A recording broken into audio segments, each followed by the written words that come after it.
తాకట్లో ఉన్న బంగారాన్ని విడిపించి ఆ రోజున మార్కెట్ ధర కట్టి మిగిలిన డబ్బును మీకు అందిస్తుంది కొమ్మూరి గోల్డ్.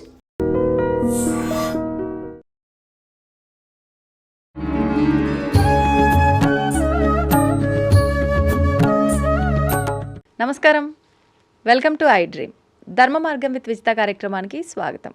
ప్రస్తుతం మనతో పాటు ఉన్నారు ప్రముఖ ఆధ్యాత్మికవేత్త, శ్రీ విద్యా ఉపాసకులు శ్రీ గురు కరుణామయ్య గారు. ఇప్పుడు గురుగారితో మాట్లాడి మరిన్ని విషయాలు తెలుసుకుందాం. ముఖ్యంగా మనకు ఎన్నెన్నో సందేహాలు ఉంటూ ఉంటాయి, వాటి గురించి సవివరంగా తెలుసుకునే ప్రయత్నం చేద్దాం. నమస్కారం గురుగారు. నమస్కారం గురుగారు, ఇప్పుడు ఎలాగూ సంపద గురించి మాట్లాడుతున్నాం. మరి సంపద అంటే ప్రస్తుతం మేమందరం అనుకునేది ఒక డబ్బు మాత్రమే. ఐశ్వర్యం అన్నా సంపద అన్నా కూడా అంటే ఆనందము అన్నీ కూడా ఉంటేనే ఒక సంపద నిజంగా. మరి ఇవన్నిటికీ ఆధారం ఎవరు అంటే లక్ష్మీ అమ్మవారు.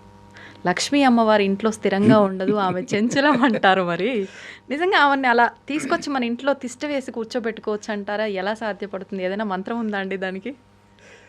నేను ఏదో వీడియోలో చూశాను, ఈ వేరు మీరు ఇంట్లో ఉంటే లక్ష్మీదేవి మీ ఇంట్లో దొల్లుతుంది, అవును, ఈ తాళం కుబేర తాళం చెవి ఇవన్నీ వస్తుంటాయి. ఇదంతా కూడా వాళ్ళని నేను తప్పు పట్టడం. ఆ పెట్టి వాళ్ళు కూడా అమ్మవారి స్వరూపాలు. నువ్వు ఎంతవరకు మాయలో పడతావు, ఆవిడని వదిలేసి పక్కదారి చూస్తావా, అదే ఆవిడకి కావాలి. ప్రతి ఒక్కడూ మాయలో పడాల్సిందే, అది ఆవిడకి మహా ఇష్టం. ఆడుకోవడం. జ్ఞానినాంపి చేతాంది దేవీ భగవతీసా బాలాద్ ఆకృష్య మోహాయ మహామాయా ప్రచతి. ఆకృష్య, ఆ మాయలో పడి మోహం కొట్టుకుంటే ఆమె విలాసంగా చూస్తుంది. బాగుందా? ఎంత పవర్ ఉంది అనుకుంటుంది. అప్పుడైనా సరెండర్ అవుతావా అని. ఇది ఆవిడ అమ్మ యొక్క స్వరూపం. అంచేత ఇప్పుడు లక్ష్మీదేవి అంటే శ్రీ సూక్తం అర్థం చదవాలి దానికి. ఓకే, శ్రీ సూక్తం అర్థం ఎక్కడైనా ఉంటే చదవండి. ఎవరు రాసినా కరెక్ట్గానే రాస్తారు. నువ్వు దేనికి లక్ష్మీదేవి అంటే డబ్బు కాదు. నా ఇంటికి ఒకడు వస్తే లేదనకుండా అన్నం పెట్టగలిగిన డబ్బు. నేను చేర్చుకుని ఇల్లు కొనుక్కోవడం డబ్బు కాదు. ఐశ్వర్యము అంటే శుక్పిపాసామనాన్ జ్యేష్ఠాం అలక్ష్మీర్ నాశయామ్యహం అభూతిం అసమృద్ధించ సర్వాన్నిర్ణతమే గృహాన్. ఆ కాలంలో నాకు ఆకలి దప్పికొస్తే అమ్మా ఈ తినడాలు మలమూత్రాల కోసం టైం వేస్ట్ అవుతుంది, అది లేకుండా చేసేవనుకో అనైశ్వర్యం అలక్ష్మి చేరకుండా చేస్తే ఆ టైం కూడా నీ పూజ చేసుకుంటారు. చూడండి వాళ్ళ ప్రేరణ. లక్ష్మి అంటే ఎలా ఇచ్చారు అర్థం అద్భుతంగా. అశ్వదాయి జగోదాయి ధనదాయి మహాదనే. అశ్వదాయి గుర్రాన్ని కొన్నంత చైతన్యం నాకి, నిల్చునే నిద్రపోతుంది, పడుకోదు, కింద పడుకోదు. గోదాయి గోవుకున్న పవిత్రత దాన్ని నాకి. ధనదాయి నా ఇంట్లో ఎప్పుడు గంగాళాలు మోగుతూ ప్రతి ఒక్కళ్ళకి అన్నదానం చేసి అంత ధనం నాకి. ఇది ఐశ్వర్యం అంటే. మరి ఎప్పుడు వస్తుంది? నెంబర్ 1, అసలు మనకి అర్హత ఉందా లేదా, వీడికి ఇచ్చి గుణం ఉందా లేదా అని ఆవిడ చూసుకుంటుంది. నేను అమ్మవారి యొక్క మెసెంజర్ కింద మారాలి, మెస్సయ్యా కింద. ఎలా గురుగారు? అంటే అమ్మవారు డైరెక్ట్గా బిందుల్లో పోసేది కదండి ఈ రోజుల్లో. అవునా కాదా? పోతేనే ఇన్కమ్ ట్యాక్స్ వాళ్ళు పట్టుకుంటారు. ఇవి వాక్యాలు వాళ్ళకి ఇవ్వాలని చెప్పి బిందుల్లో దొరికినా కూడా అంతే, అది లాభం లేదు. అంచేత ఏం చేస్తుంది, ఎవరినో ఒకళ్ళు మంచి వాళ్ళని సెలెక్ట్ చేసి వాడికి ఇచ్చి గుణం ఉంటే, నాడార్ అని చెప్పి కొంతమంది, బాలసుబ్రహ్మణ్యం అని తమిళనాడులో ఉన్నారు, ఆయన ఎంత గొప్ప మనిషి అండి నిజంగా. ఒక క్లర్క్ కింద దేని కింద వాచ్మెన్ కింద స్లిప్పర్స్ వేసుకుని, అబాయ్ స్లిప్పర్స్ వేసుకుంటే ఆ జీతం అంతా కూడబెట్టి ఆ జీతం అంతా కూడా పేద ప్రజలకి అన్నదానం వినియోగించేవారు. హోటల్లో సర్వర్ కింద చేసేవారు బతకడం కోసం. ఆయన యొక్క దానగుణం చూసి వరల్డ్ ఏదో ఆర్గనైజేషన్ మర్చిపోయాను, వాళ్ళు కొన్ని కోట్లు ధనం ఇచ్చారు గిఫ్ట్ కింద. మరి ఎవరైనా ఏం చేస్తారు కోట్లు వస్తేనో? మొత్తం అంతా కూడా మళ్ళీ ఫండ్ కింద ట్రాన్స్ఫర్ చేశారు. ఇప్పటికీ ఉన్నారు మెడ్రాస్లో. చాలా తక్కువ మందికి ఉంటుంది గురుగారు. అప్పుడు రజనీకాంత్ సినిమా యాక్టరు నన్ను మీ దత్తత కింద తీసుకోందని అడిగారు. అంటే ఎంత ఫేమస్ అయ్యారు, ఇప్పటికీ ఉన్నారు. అది మహానుభావం.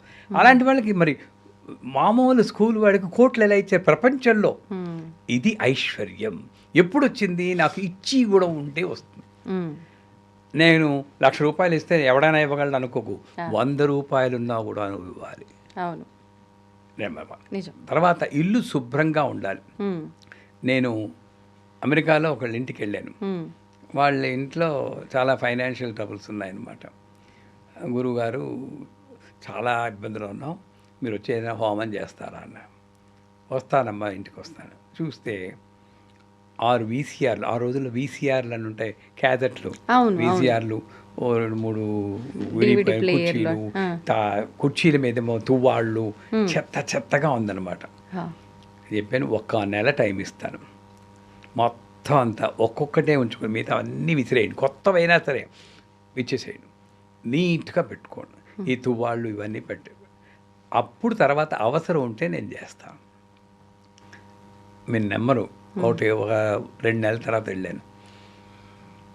అక్కర్లేదు గురువుగారు, బ్యాంక్రప్సీ పెట్టేసి మళ్ళీ వేరే దీంట్లో మళ్ళీ స్టార్ట్ చేసాం, బ్రహ్మాండంగా ఉంది బిజినెస్, ఇంకా అక్కర్లేదు అన్నాడు.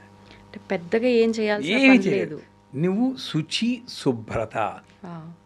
ఎంత ఒక్క రూములో ఉన్నా సరే. నా చిన్నప్పుడు నేను పెంకుటిల్లో ఉండేవాడిని, మ్మ్. నేను బాగా చిన్నప్పుడు. ఆ ఇంట్లోనే ఒక్క రూములో ఒక అరవ్వ ఫ్యామిలీ ఉండేవి. తల్లి, తండ్రి, 2 కొడుకులు, 1 కూతురు, 5గురు ఒకే రూమ్. ఆ. పైకి తెలిసేది కాదు, ఎంత నీట్గా ఉంచుకుంటా. అంతే, శుచి శుభ్రత ఉండాలి. తర్వాత నువ్వు మాట్లాడి వాక్కు. మీరు లక్ష్మీదేవి ఎలా వస్తుందంటే, పాపం వాళ్ళు చూసి వాళ్ళు డిసప్పాయింట్ అవుతారేమో ఇదని వింటే. ఏదైనా మంత్రం చెప్తారో, హ్రీం మహాలక్ష్మి అయినా ఓం హ్రీం హ్రీం పని చేస్తుంది. నువ్వు ఇది చెప్పు, తర్వాత వస్తాను దానికి, ఆ. ముందుది చెయ్యి. మ్మ్. శుచి శుభ్రత మెయింటైన్ చేయి. ఎప్పుడున్నా పాత చీరైనా సరే ఉతికింది కట్టుకో, చిరిగిందైనా ఉతికింది కట్టుకో, మ్మ్. నీట్గా ఉంచుకో. ఎవరైనా వస్తే భోజనం టైంకి వస్తే నీకున్నది ఏదో పెట్టు, ఆ కుచేళ్ళు అటుకులు పెట్టినట్టు, అంతే. లేదని చెప్పకు, నువ్వు మానుకునేనే పెట్టు. మ్మ్. ఇంత దానగుణం ఉండాలి. వాక్కు ఎప్పుడు పాజిటివ్గా మాట్లాడు, శుభ్రంగా మాట్లాడు. అమ్మవారి నామం ఎలా ఉన్నారు మీరు అడిగితే, విజిత్ గారు అంటే బాగున్నాను అనకండి, అమ్మ దైవలో బ్రహ్మాండంగా ఉన్నాను. ప్రతిసారి అమ్మ అమ్మ అమ్మ అమ్మ. మీ నుంచి ఇదే సమాధానం వస్తుంది ప్రతిసారి. అలా కాదు, మీ ఫోన్ చేసినప్పుడల్లా నేను అదే చెప్తాను, అవును. అమ్మ దైవలో ఆ టైంలో నాకు జ్వరం అవ్వచ్చు, ఇంకోటి హాస్పిటల్లో ఉన్నప్పుడుగా ఫోన్ చేశారు, అమ్మ దైవలో బ్రహ్మాండంగా ఉన్నాను. ఎవరికి వస్తుందండి, హాయిగా పెద్ద బెడ్, నర్సులు వేళకి ఇంత ఫుడ్ ఇస్తున్నారు. అక్కడ కూడా మీరు అయ్యో, ఇంత పాజిటివ్గా భోగం అది. ఇక ఎప్పుడు ఎన్నాళ్ళు బతకాలో ఆవిడ చూసుకుంటుంది. ఈ భోగం ఎవరికి కాదు, దొరకునా ఇటువంటి సేవ. ఎప్పటికి కప్పు వెళ్తుంది, రేపు రోజు నేనే కప్పుకోవాలి, ఆవిడ కప్పు వెళ్తుంది.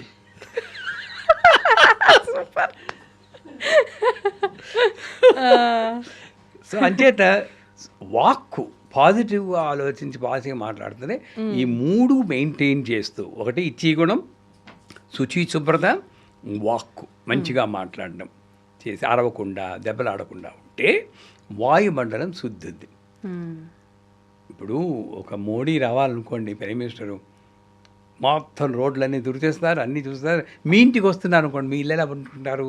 అద్దంలా తయారు చేయము, చేయించుకుంటారు కదా, అప్పు చేసైనా సరే ఎవరైనా క్లియరెన్స్ వెళ్తుంది చేయించుకుంటాం. మరి అమ్మవారు వస్తుందంటే నేను ఈ ఇల్లు ఎలా ఉంచుకోవాలి, వాయుమండలాన్ని శుభ్రపరచాలి. అంచేత నా వాక్కు శుభ్రంగా ఉండాలి. వాయుమండలాన్ని అశుద్ధపరిచే గట్టిగా అరవడాలని మానేసి కొన్నాళ్ళ పాటు, 1 నెల రోజుల పాటు చేయండి. ఈ సాధన ముందు చేయండి. తర్వాత నేను చాలాసార్లు చెప్పాను, మీకు చెప్పానో లేదో కానీ, ఏలకుల మాల అని చెప్పి వెంకటేశ్వర స్వామికి ఏలకుల మాల వేయడం, లేదా శుక్రవారం కిస్మిస్ పళ్ళు తీసుకుని ఎండు ద్రాక్ష తేనెలో కొంచెం ముంచి, ఓం శ్రీం హ్రీం శ్రీం కమలే కమలాలయే ప్రసీద శ్రీం హ్రీం శ్రీం ఓం మహాలక్ష్మి అని మంత్రం ఉంది. అది దీక్ష తీసుకోవాలి, గురువు దగ్గర దీక్ష తీసుకుని. కానీ లేదా దీక్ష అక్కర్లేదు అనుకుంటే హ్రీం మహాలక్ష్మి నమః, హ్రీం ఇక్కడ నుండి ఆ శబ్దం ఉంటే చాలు. దాంతో అమ్మవారికి పూజ చేసి 108 సార్లు చెప్పి ఆ కిస్మిస్ పండునే మీరు ప్రసాదం కింద తినాలి. ఎన్ని కిస్మిస్లు పెట్టాలనేది 108. 108. అంటే మీరు అనొచ్చు డబ్బులు లేనప్పుడు 108 కిస్మిస్లు అంటే ఈ రోజుల్లో ఎంత ఖర్చు అండి?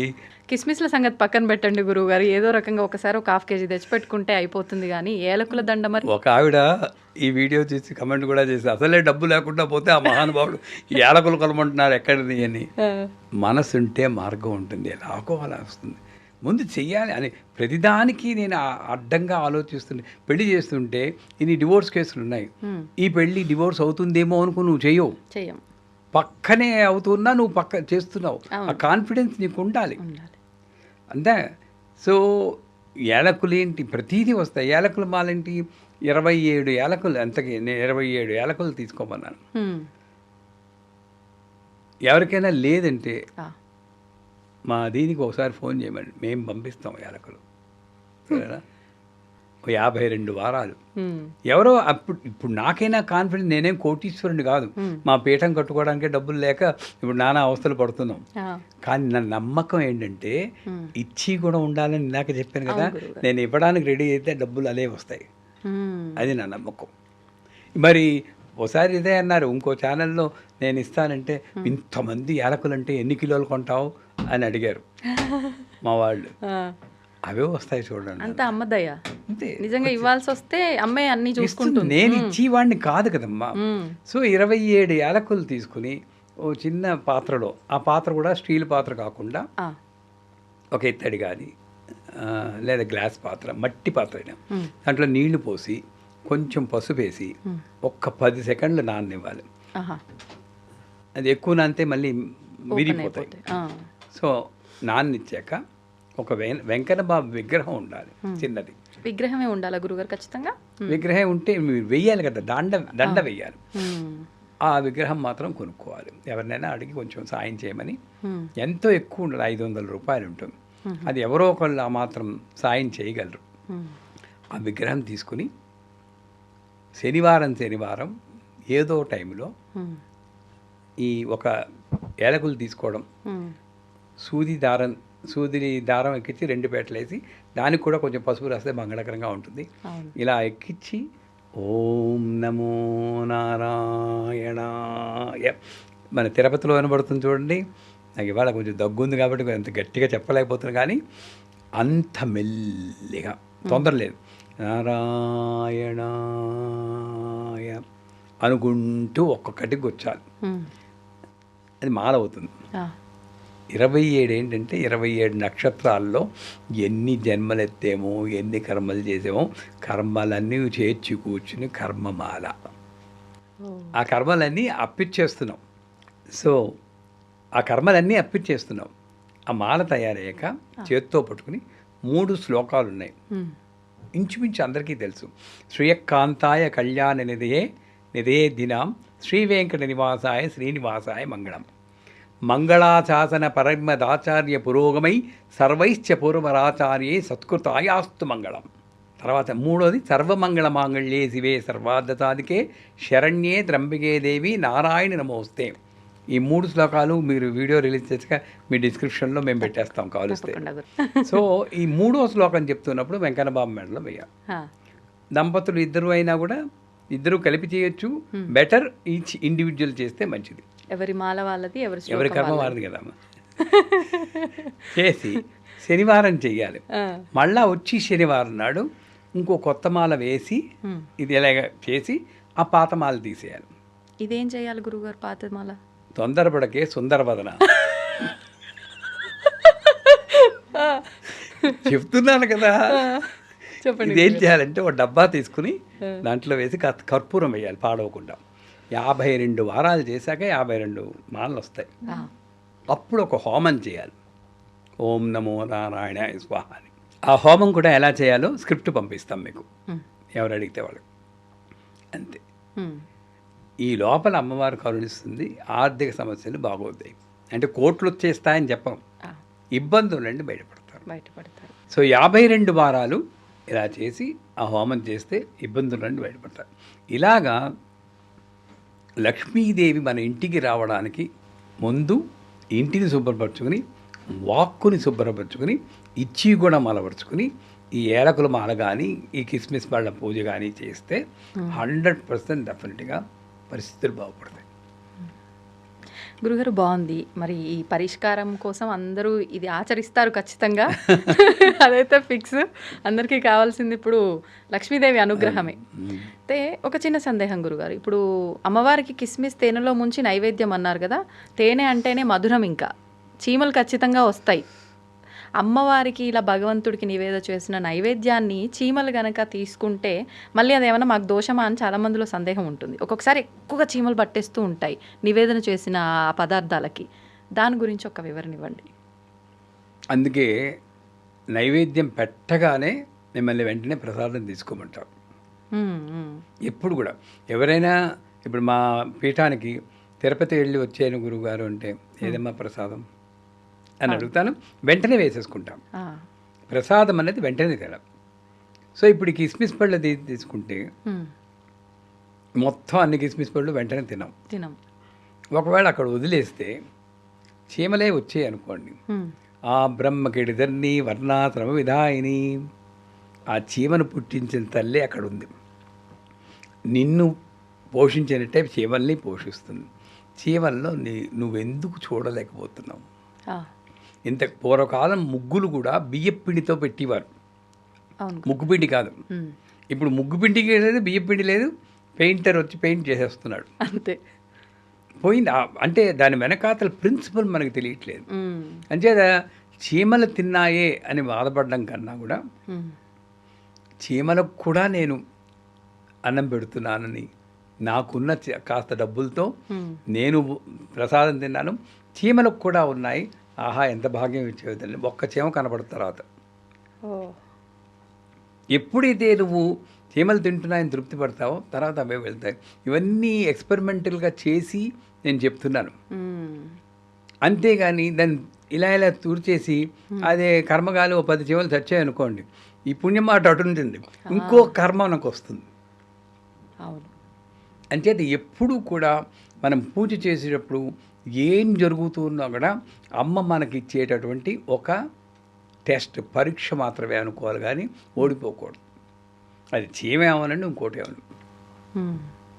గురుగారు, ఇప్పుడు ఇవి మనం చాలాసార్లు మాట్లాడుకున్నాం విషయాలు కానివ్వండి. పూజా మందిరానికి సంబంధించి చిత్రపటాల వెనకాల బల్లులు తిరుగుతున్నాయి, మరి దానివల్ల మాకేమన్నా దోషమా, అంటే మేము నిష్టగా పూజ ఏమైనా చేయట్లేదా, ఏదైనా లోపం ఉందా, అంటే క్రిమికీటకాలతో సమానమైనదే ఈ బల్లి కూడా. మరి అది వచ్చింది అని అంటే పాజిటివిటీ లేదేమో మేము చేస్తున్న ఈ పూజలో, అందుకే వచ్చిందేమో అని రకరకాల అర్థాలు తీసుకుంటూ ఉంటారు. అదేమైనా ఇబ్బంది అంటారా గురుగారు? ఎందుకు ఆ పాపం బల్లిలా కల్ప్రిట్ అయిందో అంటే, బల్లి పడ్డ దోషం అని చెప్పి పంచాంగాల్లో రాస్తూ ఉంటారు. శిరస్సు మీద పడితే మరణం. నా శిరస్సు మీద 4-5 సార్లు పడింది. అంటే 4-5 సార్లు చచ్చిపోయినట్ట నేను.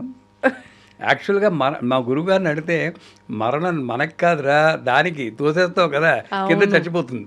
పాపం అంత ఎత్తు నుంచి పడిపోద్ది నిజంగా, ఇలా తోసేస్తావు చంపేస్తావు, ఏమీ లేదు అంటారు. సో ఈ బల్లి అన్నది కాకపోతే ఒక ఎనర్జీని ఎక్కువ ట్రాన్స్ఫర్ చేయగల శక్తి కొన్ని జంతువుల్లోనూ కీటకాల్లోనూ ఉన్నాయి బల్లి. అందుకే వెండి బల్లి, బంగారు బల్లి అని మీరు కాంచీపురం వెళ్ళినప్పుడు చూసి ఉంటారు. అవును గురుగారు. సో బల్లికి ఆ ఎనర్జీ ట్రాన్స్ఫర్ శక్తి ఉంది. కానీ ఇప్పుడు ఒక పటం వెనకాతలో ఒక బల్లి వచ్చింది అనుకోండి, దాన్ని నేను నెగిటివ్లోనే ఎందుకు తీసుకోవాలి? ఆ బల్లి రూపంలో కూడా అమ్మ, ఇప్పుడు ఎగ్జాంపుల్ చూస్తాను, ఓ పూజ చేస్తున్నారు, ఆ పూజ చేస్తుంటే రప్పని పువ్వు కింద చేతిలోని పడిపోయింది. అమ్మో నేనేదో తప్పు చేశాను అందువల్లే పువ్వు కింద పడిపోయింది అనుకుంటాం. అదే నువ్వు అమ్మవారి ఫోటో మీద పెట్టాక పడింది అనుకోండి, వెంటనే రీల్స్ తీసేసి ఫేస్బుక్లోను దాంట్లోనూ ఇన్స్టాలోను ప్రొమోట్ చేసి ఎంతమంది లైక్ చేస్తారో చూస్తాం. అంటే పడడం మాత్రం ఒకటే, ఇక్కడ నుండి పడితే ఒకటే, అక్కడ నుండి పడితే. సో ఇక్కడెక్కడో తప్పు ఉంది మన ఆలోచనలో. నేను పూజ చేసేటప్పుడు ఏ జంతువు వచ్చినా సరే, సాయి కూడా సాయి చరిత్రలో ఒకసారి అంటారు, సాయి నేను ఇన్నిసార్లు నేను చెప్తున్నాను రా రా రా పెడతానంటే నువ్వు రావేంటి నా ఇంటికి రొట్టి చేయడానికంటే 3 సార్లు వచ్చాను, కర్రతో కొట్టి తరిమేస్తే నన్ను ఏం చేయమన్నా అన్నాం, కుక్క రూపంలో వచ్చాను. ఇవన్నీ చదువుతాం, సాయి చరిత్ర పారాయణ చేస్తాం. అవును గురుగారు. తీసుకొచ్చేటప్పటికి ఉడతలో ఉంది రాముడు, ఇవన్నీ ఎందుకు వచ్చాయి గీతలు ఎందుకు వచ్చాయి, రాముడు నిమిరేడు అంటాం. ఏ జంతువులోనైనా అసలు పురాణం ఉన్నా లేకపోయినా అది అమ్మ సృష్టి అనుకున్నప్పుడు అసలు ఒక లాజిక్గా నేను ఆలోచించాను. పూజ చేసినప్పుడు నాకు ఎందుకు చెడు జరగాలండి? అసలు శ్రీచక్రం ఇంటికి తీసుకొచ్చాను, 70 ఏళ్ళ మా నాన్నగారు మామగారు పోయారు, శ్రీచక్రం మీకు ఇచ్చేస్తున్నానని మొన్ననే ఒకళ్ళు రాశారు, తప్పకుండా ఇచ్చేయండి అమ్మా, ప్రసాదం లేని వాళ్ళకి నేను ఇస్తాను ఫ్రీగాను, ఇచ్చేయండి అన్నాను. అంటే శ్రీచక్రం రావడానికి ఈ నా నాన్నగారు మామగారు పోవడానికి సంబంధం ఏంటని అసలు? ఇది రాకపోతే బతికిపోతారా? ఇదే నిజంగా సంబంధం ఉంటే బోల్డ్ క్లూలెస్ మర్డర్స్ జరిగి వాడిని చంపాలంటే శ్రీచక్రం తీసుకొస్తే వాడు చచ్చిపోతాడు కదా, అంతే కదా, ఎవడు కొనుక్కోలేడు. అప్పుడు నమ్మరు ఇవన్నీ మళ్ళీ. అసలు ఏం లేదు. అంచేత బల్లి కనబడితే పాజిటివ్ నెగిటివ్ ఆలోచించకుండా నన్ను అడిగితే పిచ్చో వెర్ర అనుకోకండి, ఆ బల్లికి నమస్కారం పెట్టుకోండి. స్వామి వచ్చాడు అనుకోని ఏం రాకూడదా? రావచ్చు గురుగారు, ఏ రూపంలో అయినా ఉండొచ్చు అని చెప్పి అన్నారు కదా. అది దేవి చండీ సప్తతిలో 10వ అధ్యాయంలో 11వ అధ్యాయంలో చెప్తుంది, నేను భ్రామరి రూపంలో వస్తాను, నిన్న ఆ రాక్షసుని రక్షిస్తాను, శాకంబరి కాయగూరల కింద వస్తాను, ఆకుల కింద వచ్చి నిన్న రక్షిస్తాను, శాకంబరి అని పిలుస్తానని చెప్పుకుంటాను. అది చూసేకైనా సరే, అది చదివేకైనా సరే మనకి ఏ రూపంలోనైనా అమ్మవారు రాగలదు అన్న నమ్మకం నాకు రాగాలి. అప్పుడు ఇటువంటి డౌట్స్ సందేహాలు మనకు రావు. గురుగారు సరే, మరంటే ఒక జీవి వచ్చింది కాబట్టి ఆ జీవిలో కూడా మనం స్వామిని చూడాలి, అమ్మని చూడాలి, చూస్తున్నాం కాబట్టి అది తప్పులేదు. కొన్నిసార్లు విగ్రహ రూపంలో ఉన్న అమ్మవారి ప్రతిమల కింద పడి విరిగిపోవటం లాంటివి జరుగుతూ ఉంటాయి, లేదు పూజ రూమ్లో పసుపు కుంకుమల చేతిలోంచి కింద పడిపోతూ ఉంటాయి. మరి ఇది అంటే అపశకునంగానే చాలా వరకు భావిస్తాం, దీన్ని కూడా పాజిటివ్గా తీసుకోమంటారా? విగ్రహం కానీ ఫోటో కానీ కింద పడిపోతే హాయ్ అని గంటమని ఎవడు చెప్పడు, పాజిటివ్ కాదు, కొంచెం బాధ కలిగించే విషయమే. కానీ కర్మ సిద్ధాంతం ప్రకారం ఒక వస్తువు, ఒక వ్యక్తి, ఒక స్థలము మనకి ఎంత రుణం ఉందో అంతవరకే ఉంటుంది.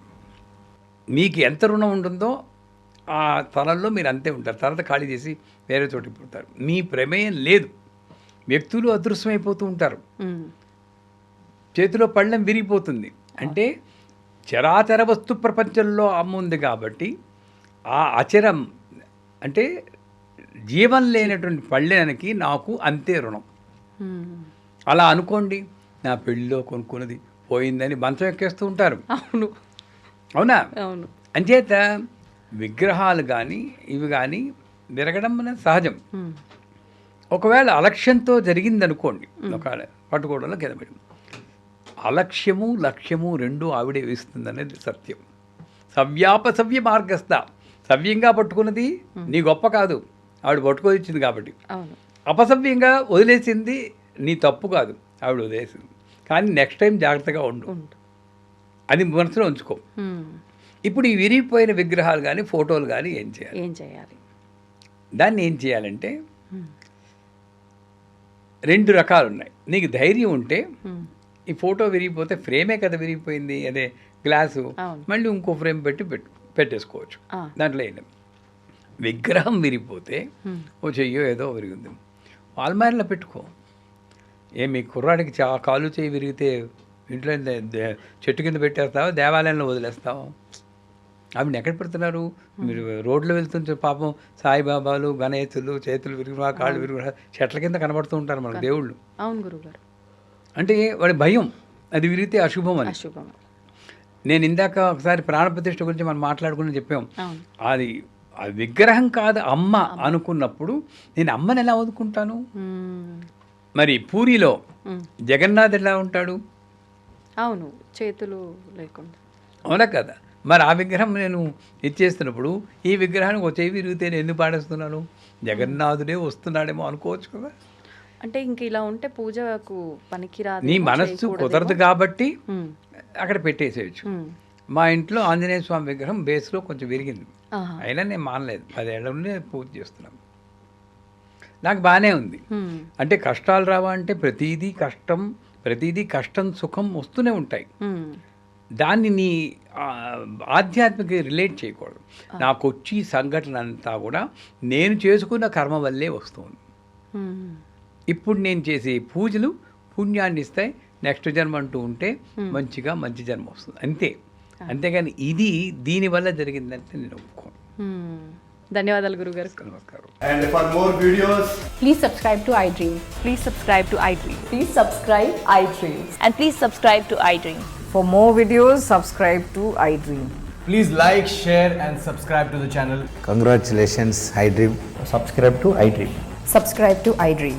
So subscribe to iDream Media. iDream ki iDream team అందరికి huge congratulations. Please subscribe iDream Media. Please subscribe to iDream. Subscribe iDream. Please subscribe to iDream. iDream అంటే నా కళల ఛానల్ సబ్స్క్రైబ్ చేసుకున్న నోరు తిరుగుతలేదు, మీరైతే గంట గుర్తు కొట్టండి. For more such videos, please subscribe to iDream. Subscribe to iDream. Please subscribe to iDream. Please subscribe iDream Media. Please do subscribe to iDream. Please subscribe to iDream Media. For best entertainment and information, please subscribe iDream. And don't forget to subscribe to iDream.